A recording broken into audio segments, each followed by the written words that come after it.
And now part 2 coming to a beginning. This is verse 9 through 17. So after this I looked and saw a great crowd which no one was able to count, out of all the nations and tribes and peoples and tongues, standing before the throne and before the Lamb, dressed in white robes and palm branches in their hands, and crying out with a loud voice, saying, Deliverance belongs to our Elohim who sits on the throne, and to the Lamb. And all the messengers stood around the throne, and the elders and the 4 living creatures, and fell and on their faces before the throne, and worshipped Elohim, saying, Amen. The blessing and the esteem and the wisdom and the thanksgiving and the respect and the power and the might to our Elohim forever and ever. Amen. And one of the elders responded, saying to me, Who are these dressed in white robes, and where did they come from? And I said to him, Master, you know. And he said to me, These are those coming out of the great distress, having washed their robes and made them white in the blood of the Lamb. Because of this they are before the throne of Elohim, and serve him day and night in his dwelling place. And he who sits on the throne shall spread his tent over them. They shall hunger no more, neither thirst any more, neither shall the sun strike them, nor any heat, because the Lamb who is in the midst of the throne shall shepherd them, and lead them to the fountains of waters of life. And Elohim shall wipe away every tear from their eye. So with the 9th verse, you're looking and you're seeing this great crowd, this great multitude, which no one was able to count, of all nations and tribes and peoples. This is where the Gentiles come into the fold. That 144,000 is for the elect, okay?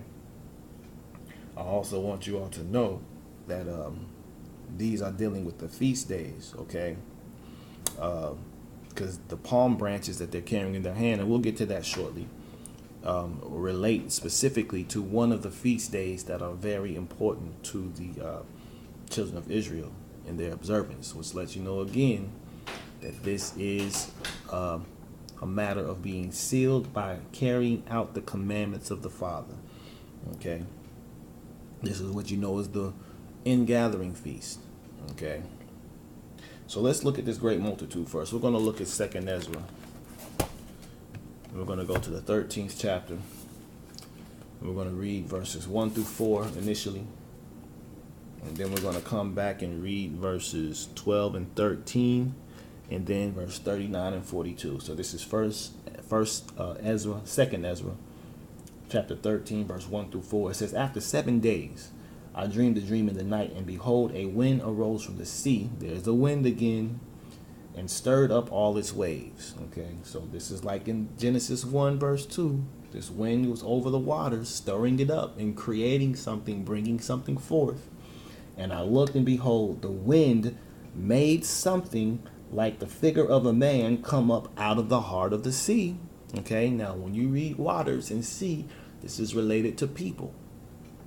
Okay, wind is spirit, so the spirit stirred up something from the people, something like the figure of a man. And I looked, and behold, that man flew with the clouds of heaven, and wherever he turned his face to look, everything under his gaze trembled, and whenever his voice issued from his mouth, all who heard his voice melted as wax melts when it fills the fire. We're going to talk about who this is, but he flew with the clouds of heaven. These are the witnesses. He came with his witnesses, okay? His witnesses were with him. Now we're going to skip over and go to verse 12 and 13 and see who this is and what he does. He says this, After this I saw the same man come down from the mountain, and called to him another multitude which was peaceable. Okay, so you can see the 144,000 first, and now you're seeing the peaceable other group. Okay, then many people came to him, some of whom were joyful and some sorrowful. Some of them were bound, and some of them were bringing others as offerings. Okay, so now he's gathering to him another multitude. Okay, now we're going to look at verses let's see, let's understand this, who this man was. This is verse 25. Let me add this down here on this note, because I want you all to understand this real quick. Then we're going to also do 25 through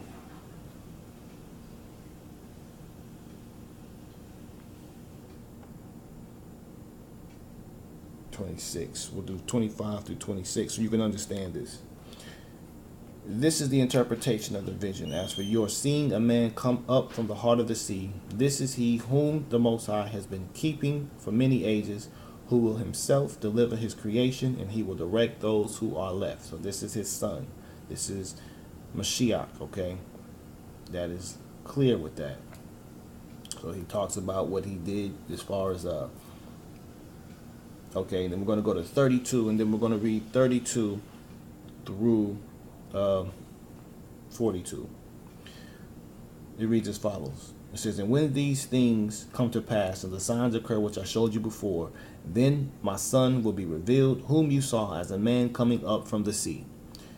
And when all the nations hear his voice, every man shall leave his own land and the warfare that they have against one another, and an innumerable multitude shall be gathered together, as you saw, desiring to come and conquer him. So before this peaceable multitude came, there was a very tumultuous multitude that came to him to make war with him.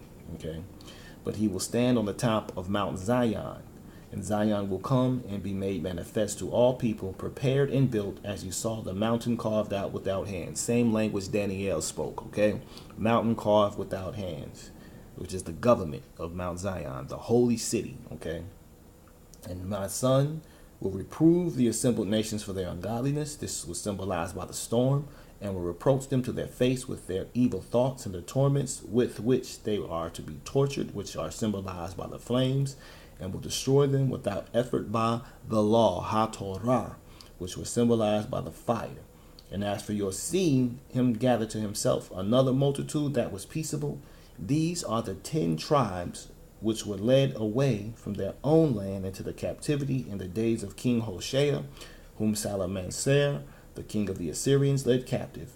He took them across the river, and they were taken into another land, but they formed this plan for themselves, that they would leave the multitude of the nations and go to a more distant region where mankind had never lived. Okay, that there, at least they might keep their statutes, which they had not kept in their own land. So this is letting you know this 144,000 is going to be a part of the body of the Messiah, the revelation, the second coming. This is what it will encompass. This is what it will be. The body of the Messiah, along with him as their head, in spirit with them in their midst, will be this Messiah of the end time to come and to reveal themselves, on Mount Zion. Okay, so we read that. We can also read, as far as these palm branches are concerned, let's go to Leviticus 23. And we're going to look at verses 39 through 41. This is Leviticus chapter 23, verses 39 through 41. It's related to the palm branch. It says, on the 15th day of the 7th new moon, okay, when you gather in the fruit of the land, when that wheat comes in, when you gather it in, this is the ingathering festival. Look at this in spirit. Celebrate the festival of Yah for 7 days. This is the festival of what is called Sukkot. This is the last feast of the year, which has not prophetically been fulfilled. Okay, none of the fall festivals have been fulfilled. Pesach has been fulfilled. Shavuot has been fulfilled. And first fruits have been fulfilled. Unleavened bread has been fulfilled. Okay, so Passover, unleavened bread, first fruits, and the festival of weeks or Pentecost have all been fulfilled prophetically. The festival of trumpets, the festival of the Day of Atonement, Yom Kippur. Okay, you have Yom Teruah, Yom Kippur, and you have Chag Sukkot and Shemini Atzeret, the last great day. Okay, none of those have been prophetically fulfilled in the fall feast. Okay, so this is why it is important to still observe these, because these are blueprints to the Father's salvation. If you're in the right place at the right time, doing what you're supposed to be doing, the Father's salvation will work itself out and you will witness it. If you're not in the right place at the right time and not on time with the Father, he's always on time. He's always on time, but you don't know what time he's operating on himself, as according to what Scripture identifies in Leviticus 23, and how the days and the nights are set up in Genesis 1, and the year is reckoned in Exodus 12, you're going to be completely lost. You're going to be completely lost, okay? So these times are crucial because these palm branches are held in the hand at a certain time, okay? Again, this is verse 39 of Leviticus 23. On the 15th day of the 7th new moon. So you got to reckon the moon phase and count 15 days, and that's when the moon is full, okay? When you gather in the fruit of the land, celebrate the festival of Yah for 7 days. On the first day is a rest, is a Sabbath. This is the seal, one of the seals. And on the 8th day is a rest, a Sabbath. It is a seal. And you shall take for yourselves on the first day the fruit of good trees, branches of palm trees. There it is. This is why they got these branches in their hand, these palms, waving these palms. Look, it says this.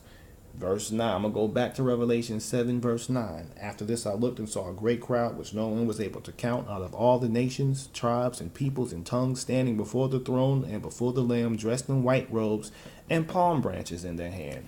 Well, why are they doing that? Because they are observing the Festival of Tabernacles, the Festival of Booths. This is why they're doing it, okay?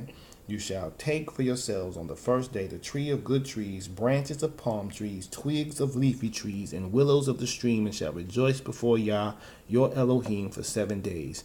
And you shall celebrate it as a festival to Yah for 7 days in the year, a law forever in your generations. Celebrate it in the 7th new moon. So you have to reckon time properly if you're going to be with this lamb. Okay, if you're going to be a part of this multitude of all nations, tribes, peoples, and tongues. So guess what? These peoples, nations, tribes, and tongues have to observe the Festival of Tabernacles. They have to observe it. Okay?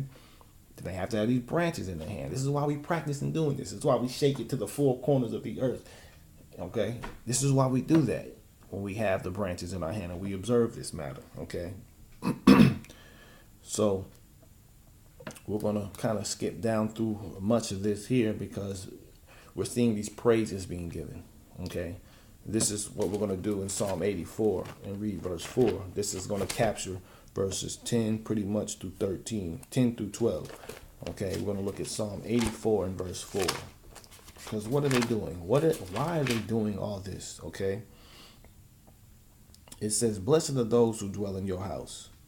They are ever praising you. Selah, okay? So you read verses 10 through 12, and you understand what Psalm 84 is saying. Verse 4. This is what it's saying. And all the messengers, let's go back to verse 10. It says, and they were crying out with a loud voice, saying, deliverance belongs to our Elohim, who sits on the throne, and to the Lamb. And all the messengers stood around the throne, and the elders and the four living creatures, and fell on their faces before the throne and worshipped him. Why?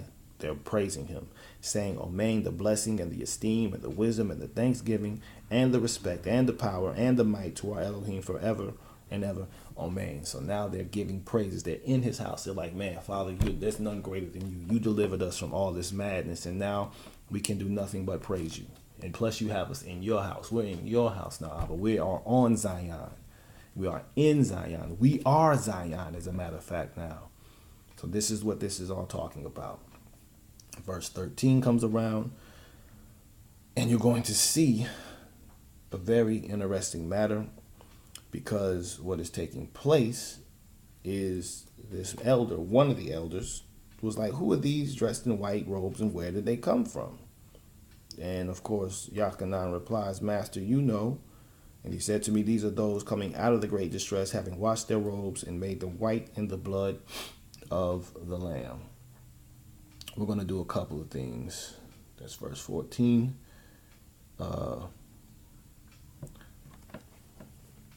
This is the wheat harvest. Okay, again, this is the wheat that was struck because it was not yet in bud when the barley was struck. Okay, it was in bud. It was not in the head. It was in the bud when the barley was struck back in Exodus 9. Matter of fact, we'll just go to that and read the 31st and 32nd verse, which reads as follows. It says, and the flax and the barley were struck, for the barley was in the head, and the flax was in the bud, but the wheat and the spelt were not struck, for they were late crops. Now was the time for the wheat to get struck. This is now the number of those who have been martyred that we read in Revelation 6. Okay, Revelation 6, it says this. In verse 9, it says, and when he opened the fifth seal, I saw under the slaughter place the beings of those having been slain for the word of Elohim and for the witness which they held. And they cried out with a loud voice, saying, How long, O master, set apart and true, until you judge and avenge our blood and those who dwell on the earth? And there was given to each one a white robe, and they were told that they should rest a little while longer, until both the number of their fellow servants and their brother, of who would be killed as they were, was completed. Well, 144,000. There you have it. Okay, so this is those who have come out of the great distress, having washed their robes and made them white in the blood of the Lamb. Okay. We're going to look at several verses with this. We just read how Exodus 9 talks about the wheat harvest, which was struck because it was later. It was a late crop, and it was struck later. So this is the wheat being struck. Let's look at Isaiah 52, 1 through 3. And understand this garment now, this white robe that they have, and why they are now able to put on a white robe as opposed to, not wearing other type of garments. It says, awake, awake, Isaiah 52, 1 through 3. Put on your strength, O Zion. Put on your garments of splendor, your white robes, right? O Jerusalem, the set apart city. The people make the city. For no more do the uncircumcised and the unclean come into you. Shake yourself from the dust. Get away from these people. Set yourselves apart. We had read this earlier in the book of Isaiah. If not, we're going to. Yeah, we're going to read that. Shake yourself from the dust. Arise and sit down, O Jerusalem. Loose yourself from the bonds of your neck, O captive daughter of Zion. For thus said Yah, you have been sold for naught, and you are redeemed not with silver. You're redeemed with the blood of the Lamb. Silver cannot redeem us. This is why when you read in Deuteronomy 28 and verse 68, it says, your sons and daughters shall be sold as male and female servants, but no one shall buy them. No one can redeem them. No individual on earth can redeem us but the Father. Okay? Our redemption is in blood, and it was shed on Golgotha. Okay? This is what we have to understand and take up and walk with and live according to. Okay? So when you read Isaiah 52, it lets you know we're putting on our robes of splendor as a result of us coming through this distress. Okay? Let's also look at two more chapters from Zekaryah. We're going to look at the 4th verse first, and then we're going to go to the entire 4th chapter. And we're going to look at the first 6 verses. And the messenger who was speaking to me came back and woke me up as a man is awakened from sleep. So this is again a vision. And he said to me, what do you see? So I said, I have looked and see a lampstand of all gold with a bowl on top of it. And on the stand, 7 lamps with 7 spouts to the 7 lamps. So these are the 7 assemblies of Revelation that we had just talked about. And 2 olive trees are by it, one at the right of the bowl and the other at its left. Could you say Moshe and Yahushua? Okay. Moshe, the one who gave us Torah. Yahushua, the one who became Torah. Okay. Then I responded and spoke to the messenger who was speaking to me, saying, what are these, my master? And the messenger who was speaking to me answered and said, do you not know what these are? And I said, no, my master. So this is the same intercourse that's going on between Yachanan and this messenger. I don't have a clue. Or this elder Yachanan was having a conversation with in Revelation 7.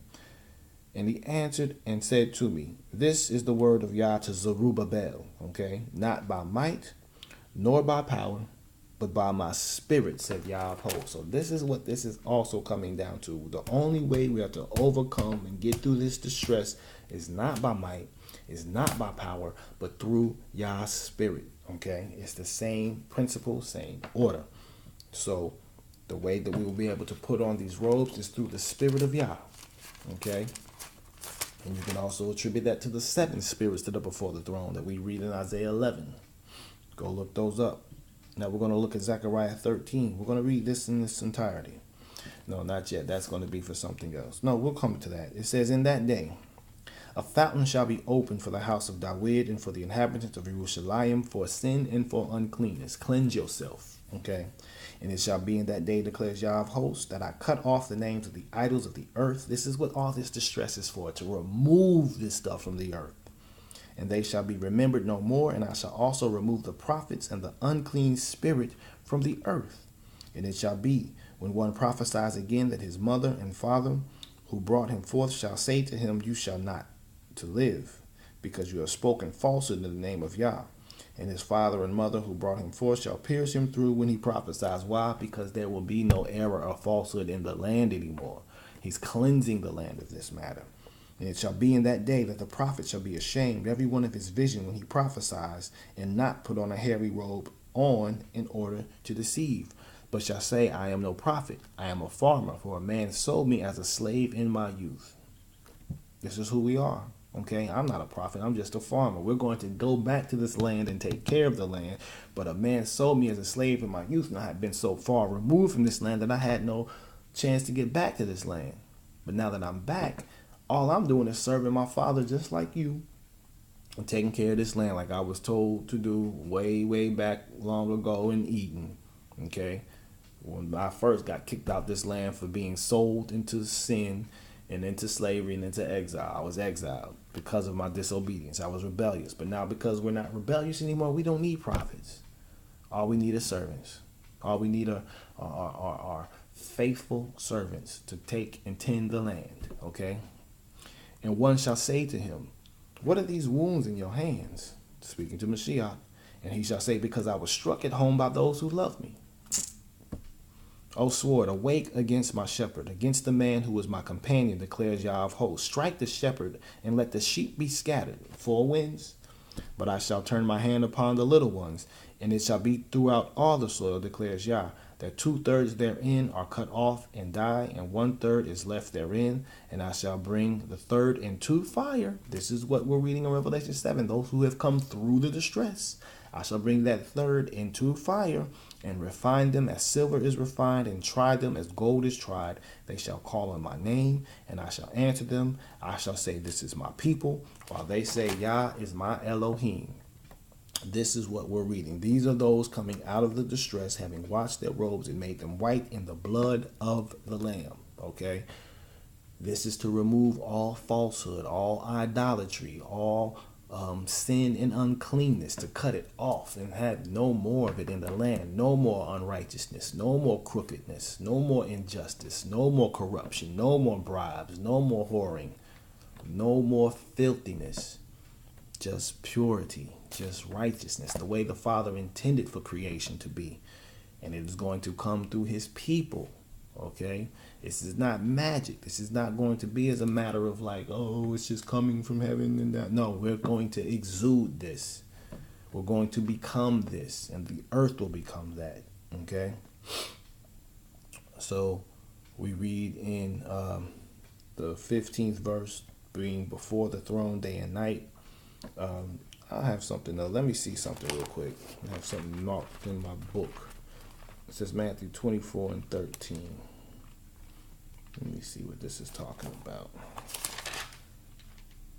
Yeah, he who endured to the end shall be saved. Okay, we discussed that. Coming through that distress, enduring unto the end. Let's look at Ezekiel 37:27. Because of this, this is verse 15. They are before the throne of Elohim, serving him night and day and night in the dwelling place, and he who sits on the throne shall spread his tent over them. This is Ezekiel 37:27 real quick. And maybe a few verses leading up to it. Let's see what this is talking about. Good. We're going to go from verse 21 through 28. And speak to them. Thus said the Master Yah, see, I'm taking the children of Israel from among the nations, wherever they have gone, and shall gather them from all around, and I shall bring them into their land, back to Israel. And I shall make them one nation in the land, on the mountains of Israel. And one sovereign shall be sovereign over them all, which is the King Mashiach.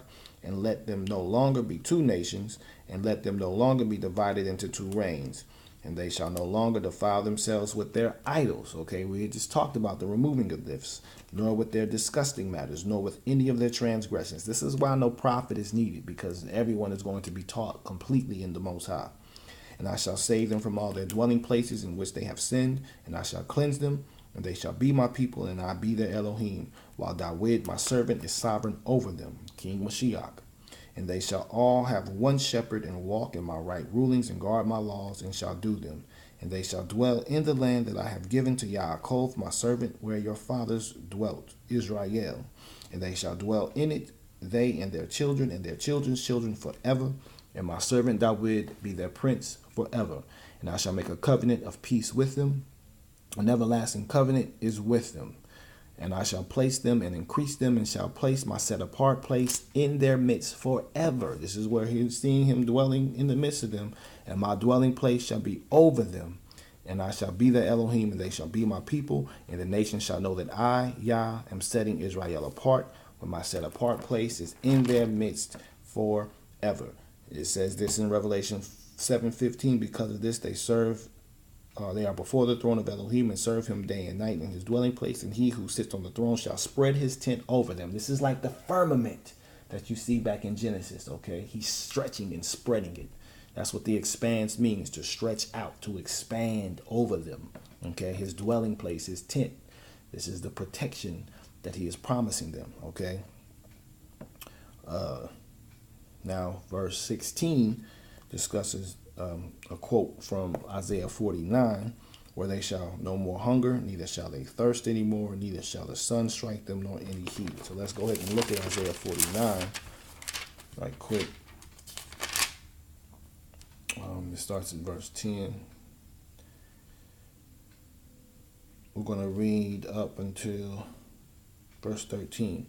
It says, they shall not hunger nor thirst, neither heat or sun strike them. For he who has compassion on them shall lead them, even by fountains of water guide them. And I shall make all my mountains a way, and my highways raised up. See, these come from far away, and see, these come from the north and the west, and these from the land of Sinim. Sing, O heavens, rejoice, O earth, and break out in singing, O mountains. For Yah shall comfort his people, and have compassion on his afflicted ones. Okay.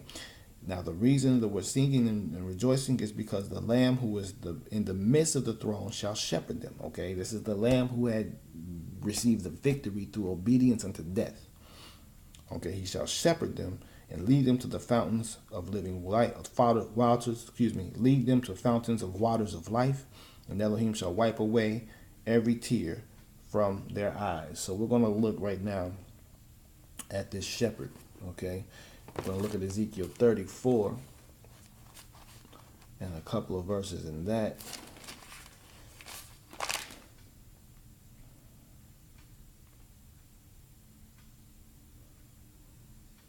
We're going to look at 19 to 26. It says, and as for my flock, okay, and this lamb is sitting on the throne. This is the head lamb, okay? And as for my flock, they eat what you have trampled with your feet, and they drink what you have muddied with your feet. Thus said the Master Yah to them, see, I myself shall judge between fat and lean sheep. This is what Yaakov did with Laban. Because you have pushed with flank and shoulder, and thrust at all the weak ones with your horns, and scattered them abroad. Therefore I shall save my flock, and let them no longer be a prey, and I shall judge between sheep and sheep. And I shall raise up over them one shepherd, my servant David, and he shall feed them. He shall feed them and be their shepherd. And I, Yah, shall be their Elohim, and my servant David, a prince in their midst. I, Yah, have spoken. And I shall make a covenant of peace with them, and make evil beasts cease from the land. And they shall dwell safely in the wilderness, and sleep in the forest. And I shall make them in the places all around my hill a blessing, and shall cause showers to come down in their season. Showers of blessing they are. Okay, so this is what this shepherd is going to be doing with them. And now we're going to read also about this fountain of waters of life. We're going to start with Psalm 36. We're going to work our way back a little bit as we're wrapping this up. We're going to look at Psalm 36, and it's going to be verses 5 through 9. This reads as follows. O Yah, your loving commitment is in the heavens, and your trustworthiness reaches to the clouds. Your righteousness is like the mighty mountains. Your right rulings are a great deep. O Yah, you save man and beast. How precious is your loving commitment, O Elohim, and the sons of men take refuge in the shadow of your wings. They are filled from the fatness of your house, and you give them drink from the rivers of your pleasure. For with you is the fountain of life. In your light we see light. They're leading him. We are being led back to Yah, who is the true fountain of life. Okay, let's look at Jeremiah 2. We'll go there. Yeah, we'll go there next. Let's look at Jeremiah 2 and verses 10 through 13, which reads as follows. It says, For pass beyond the isles of Kittim, the Greeks, and see, and send to Kedar, and to observe well, and see if there has been any like this. Has a nation changed its mighty ones, which are not mighty ones? But my people have changed my esteem for that which does not profit. Be amazed, O heavens, at this, and be frightened, be utterly dried up, declares Yah, for my people have done two evils. This is another reason why these judgments are taking place, because Yah is getting rid of this here, okay? They've done two evils. They have forsaken me, Yah, who is the fountain of living waters, to hew out for themselves cisterns, cracked cisterns, which do not hold water. So these idols are being removed. So this is why we're reading this, because this is why Yah has a contention with Israel, okay? He has what's the word I'm looking for? He has a matter with Israel to resolve, okay? He has a matter to resolve with Israel. Now we're going to go to our last verse about this fountain of living water, which you can see from John 4. And we're going to read verses 7 through 11 and close this matter out. And of course, he's wiping the tears from our eyes and just helping us be restored. So a woman of Samaria, or Shamaron, came to draw water. Yahushua said to her, Give me to drink, for his taught ones had gone off into the city to buy food. The woman of Shamaron therefore said to him, How is it that you, being a Yehudi, ask a drink from me, a woman of Shamaron? For Yehudim do not associate with Shamaron. So this is very symbolic in many ways, because this is the healing of that breach. The northern tribes being healed with the southern tribe, okay? Ephraim coming with Yehuda and becoming one tribe again. Yahushua answered and said to her, If you knew the gift of Elohim and who it is that says to you, Give me to drink, you would have asked him, and he would have given you living water. The woman said to him, Master, you have no vessel, and the well is deep. From where, then, do you have living water? Are you greater than our father Yaakov,